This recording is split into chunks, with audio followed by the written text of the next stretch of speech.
Jim Allister, please. Since I first came to this House, I repeatedly have pointed out the unworkability of mandatory coalition. And every time I did, the most ardent defenders of Belfast Agreement devolution were the SDLP. It was the Holy Grail. It could not be touched. It was perfect. It was the ideal for us all. And those who dared to question it, well, they were some sort of outcast from the past. Yet here we are today, and lo and behold, SDLP calling for change. Mind you, the motivation, I think, is very suspect, because so long as the mechanisms of mandatory coalition were about protecting nationalism interests as a minority, then indeed they were the Holy Grail.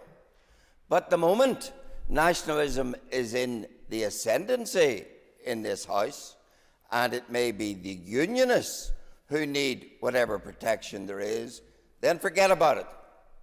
Let's have reform. Let's have change.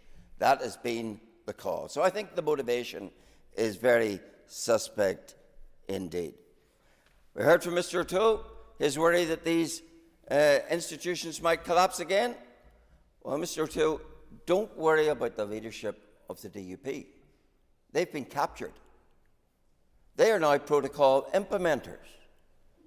They are now acceptors of the REC border, of the fact that we're really governed by foreign laws we don't make and don't change.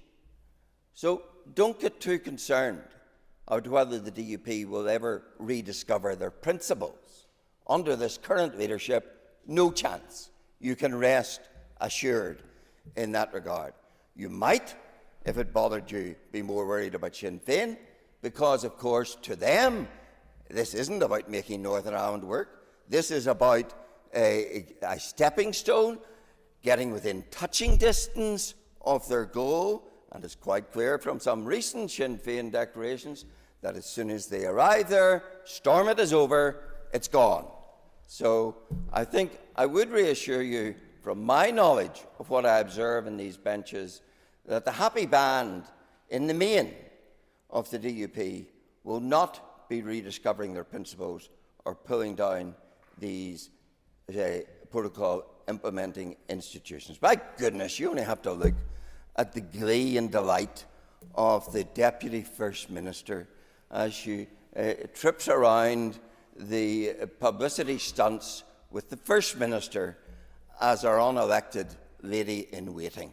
To be assured that the DUP, having enthroned Sinn Féin, are very, very unlikely indeed to return to the principles that rightly took them out of this House 2 years ago, and which the dispensing of which shamefully brought them back in just a month ago. So I do fear that your concerns in that regard are misplaced, but if you have any concerns, probably not, nor probably your sister Nationalist Party Alliance have no concerns about when Sinn Féin reach the point of mission accomplished and therefore the end of any role for this institution. You may have reason for concern there, but you probably don't, because of course you're all on the same trajectory with the protocol and its implementation.